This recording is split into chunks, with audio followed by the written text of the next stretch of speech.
Wes Anderson's brand new film, The French Dispatch, finally hits theaters this weekend, and it's actually his 10th movie. So in today's video, we're going to be diving into all 10 of his movies, ranking them from worst to best. The best part about these videos is this is my total opinion, but I want to hear your guys' down below in the comment section. So also, if you guys are new here, hit that like and subscribe button. And before we get started, just a big thank you to our sponsor of the video, the Scottsdale International Film Festival. If you're in the area in Arizona, definitely grab your tickets. There's going to be some good films going there. But without further ado, let's dive into this ranking right now.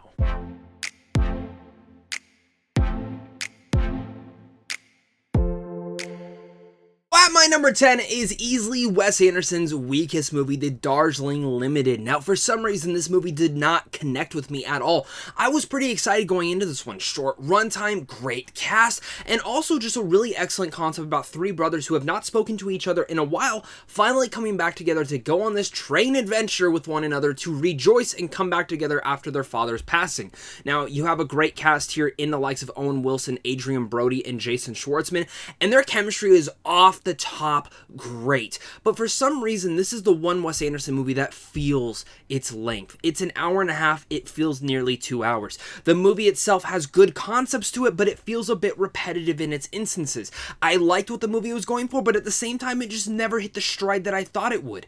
I laughed, I smiled, typical Wes Anderson in that flavor, but as I was watching this movie, I really just could not vibe with it. Maybe I'm in the minority on this one, but for some reason, The Darjeeling Limited did not work for me. Coming in at my number 9 is Bottle Rocket. This is Wes Anderson's first movie ever created, and it was the start of his career. You can see his tone in here, kind of pulled a little bit back, but still prevalent and created.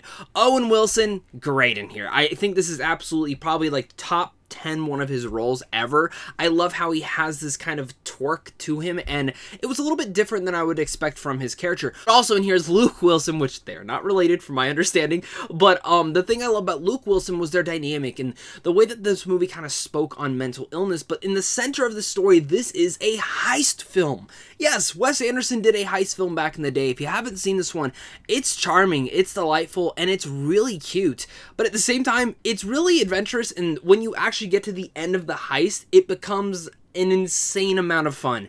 The only thing that I will actually go about to say with this movie is that, again, this movie does feel too long. There's this whole subplot at a motel with this girl that Luke Wilson falls for that, while I liked, I thought became too much of the movie, and again, it felt like two separate films entirely.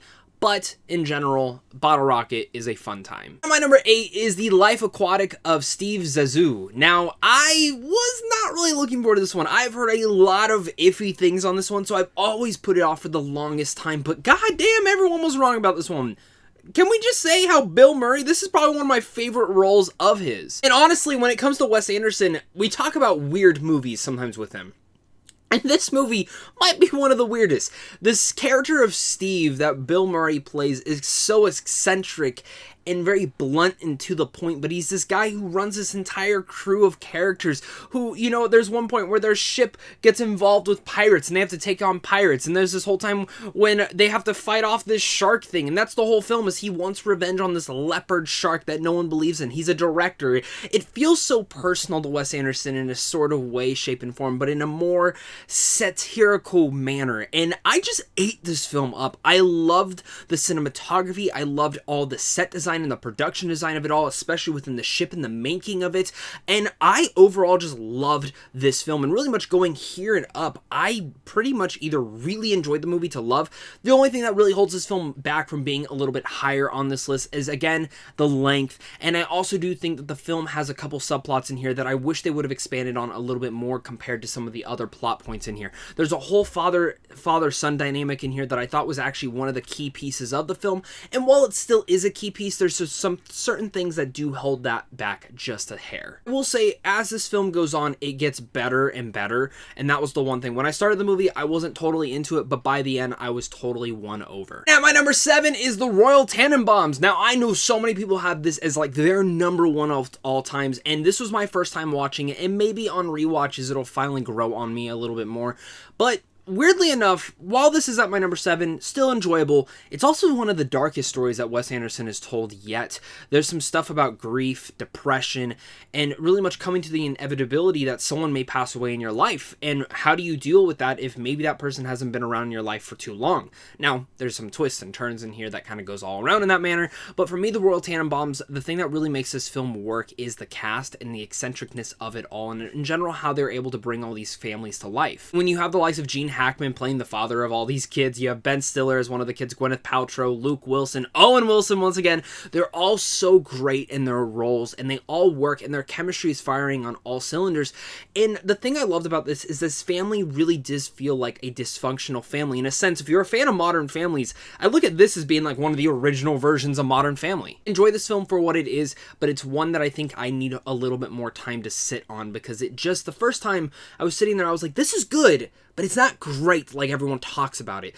But it is above the other films for the straight up manner of how fantastic the last third act is. It is one of my favorite third acts for a Wes Anderson movie, and the emotion poured through in such a strong manner. Easily my favorite character in this was Gwyneth Paltrow. I thought she was fantastic in here, and I wish we would get more roles like this from here. And in general, just more roles with her in a Wes Anderson film. And my number 6 is The French Dispatch. This is, of course, Wes Anderson's latest movie, and it surprised me overall. I'm not a big fan of anthology stories, and hearing Wes Anderson was going to do one, I had no idea what I was getting into, but thankfully this movie works really well. The more and more I've sat on it, the more and more I have enjoyed it. Now, I do think it's way too long, and that's really one of my big complaints when it comes down to a Wes Anderson movie. It's an hour and 48 minutes, but I do feel like an hour and a half runtime actually would have worked flawlessly for this, or in general just helped with some of the runtimes of some of these shorts, because when you get to each story, some of the stories work and some of them don't. And one of my big things that I kind of started thinking about a little bit more is, since this is pretty much all about it actually feels like you're reading the French Dispatch, this newspaper. It's a love letter to journalists everywhere. As you're reading it and you're going through all the stories and seeing the stories come to life, there was a little bit of a liner throughout the entire thing of seeing and meeting all the writers and how they would get along with their editor, played by Bill Murray, who has sadly passed away in this movie, and it's them kind of like with the final issue of the story. And I like the concept of that, but I really wanted them to dive into these characters a little bit more. The journalist. The only journalist you really get a lot of depth with is Jeffrey Wright, who's great in this movie, but also for me, his story and his short was also the weakest. I actually felt as each short went on, they got a little bit weaker and weaker. My favorite one was the first one with Benicio del Toro. With that said, I still enjoyed The French Dispatch immensely. I loved a lot of aspects of this. Timothée Chalamet once again proves why he is one of the best actors working right now, and I can't wait to see where his career goes. I love Wes Anderson, and I think as a directing standpoint, this is probably one of his strongest movies as well. Writing, it's really great as well. We already know he's a great writer, but his direction, his production design, his set design, the way that he shoots and frames each and every scene. I mean, we've seen it before with every other one of his movies, but there's something about The French Dispatch that felt a little bit different, where it's the placement of certain characters, the placements of certain icons or certain props within the scenes. It is a beautiful and touching film that honestly blew me away on an imagery level, and I think it's one of Wes Anderson's strongest on that. Before we get to my top 5, guys, if you guys are new here, once again, make sure to hit that like and subscribe button, share your guys' thoughts down below as well. I want to hear your guys' ranking and what your favorite Wes Anderson movie is. If you haven't seen all of them yet, let me know which ones you're missing. And as well, guys, just a big shout out to the sponsor of this video once again, the Scottsdale International Film Festival. If you're in the Arizona area, grab your tickets now. At my number 5 is Isle of Dogs. Now, this is only my second time rewatching this movie. Last time I'd seen it was in theaters, and I immensely enjoyed it, but I didn't know how this one was going to hold up at all. I was kind of expecting this one to maybe not be as strong as when the first time I saw it, but man, oh man, was I wrong. Isle of Dogs is still one of the strongest Wes Anderson movies yet, and I adore this movie. Maybe it's because I'm a dog lover. Maybe it's because I also just, again, have two adorable little puppies that are like little siblings to me. I just love them to death, but Isle of Dogs, of course, has that animal emotion to it, and you very much feel for the protagonist of this, who wants to just find his dog Spot. But as the story goes along and he's journeying with these dogs, the dog's humors, the voice acting, all that sort of stuff is immensely strong, but I also love the way that he's able to frame each and every sequence. Fantastic Mr. Fox, I loved the set design and everything in there, and Isle of Dogs is just dialed up to 11 when it comes to all that, and the way that all the attention to detail was brought about, and then the story, how unique and eccentric it really much is. And when you get to the final ending of the story, you do feel emotionally invested with all these characters, and it just feels totally satisfying. Isle of Dogs is one of the biggest surprises when it comes down to a Wes Anderson movie, and it's just a film that has continued to grow on me the more and more I think about it, and in general on this second rewatch. At my number 4 is actually also a first-time watch for this entire list, and it was Rushmore. I wasn't excited about this one, like at all. I didn't know what to expect from this one going in, but holy shit is it amazing. Rushmore has probably one of my favorite Wes Anderson scripts yet. The dynamic between Jason Schwartzman and of course Bill Murray and the kind of this love triangle that they're stuck in is so grand, because the love triangle, you know, point A to point B, you're trying to, like, you know, they're liking this girl, but maybe she doesn't like them back. And I always found that to be such an intriguing one, but they're still trying to one-up one another throughout the entire story. But Jason Schwartzman, the way that he plays his character is so off-kiltered and so annoying but enjoyable, and you can't just help but root for the kid, even though he's just stupid at times, and he's really smart. It's such a back-and-forth feeling with this, but it's one of the most immensely entertaining films that Wes Anderson has ever made, and I still go as far to say I think this is one of his best scripts yet. And again, also, it's just absolutely hilarious from top to bottom, and I just sat there completely enjoying myself. Coming in at my number 3 is, of course, Moonrise Kingdom. I find this to be probably Wes Anderson's most underrated movie, and also one of the best coming-of-age stories ever created. This love story between two kids is very relatable to almost anyone who's ever had that first-time crush, and maybe you just wanted to run away with them and just escape on your own adventure. That's exactly what it is. But there's also this completely other subplot with all these other characters trying to find them, and there's so much fun in that. But the thing that always grows on me in this is our two main protagonists, these two young kids who have really much grown up nowadays, but every time I watch Moonrise Kingdom, I just find myself being inside one of these kids and feeling like one of them, and really much hearkening back to when I was a kid and wanting to go on adventures. That's what Moonrise Kingdom brings about in it, and if you've never seen this movie, you really should. And at my number 2, it's the Grand Budapest Hotel, which I find to be the strongest directed film by Wes Anderson. Now, honestly, on a technical level, French Dispatch has this film a little bit won over, but when it comes down to the Grand Budapest Hotel, man, Wes Anderson outdid himself. A lot of people will argue that this is probably his best movie yet, and I wouldn't disagree with you. I think it is maybe his strongest movie yet, though the first one I do have a lot of nostalgia for. I love the Grand Budapest Hotel. I love how big of an adventure and its scaling that it really much is on. It's a goddamn adventure that has twist after turn. The performances are all adorable. Ralph Fiennes in here is perfection.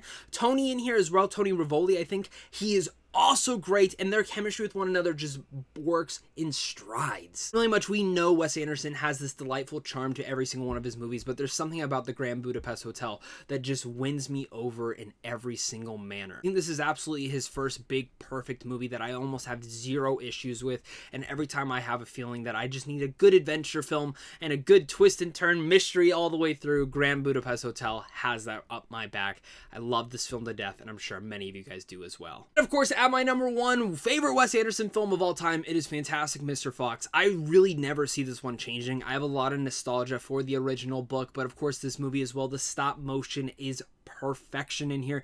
It's the Wes Anderson isms in here really much feel and bring to life the book that I totally grew up on. And when it comes down to Fantastic Mr. Fox itself, every character is so enjoyable and so funny, and it's like the whole thing that you can say is, what the cuss? Are you cussing at me? One of the most iconic things that Wes Anderson has ever done is that exact scene. I mentioned back at my number 9 with Bottle Rocket being a heist film. This kind of feels that like the prototype for him to bring to life this heist film, because in a sense, Fantastic Mr. Fox is half heist film, half family film. Also half survival film, trying to survive the people who are trying to kill these foxes. These animals, it's up to them to scrounge together, and every single heist moment is hilarious. Every single moment is awesome, and there's an emotional core to the entire family of it all. Absolutely love Fantastic Mr. Fox. It is my favorite Wes Anderson movie, and I don't think anything will ever change that. Guys, that's my ranking of all 10 Wes Anderson movies. Let me hear your guys' ranking down below in the comment section.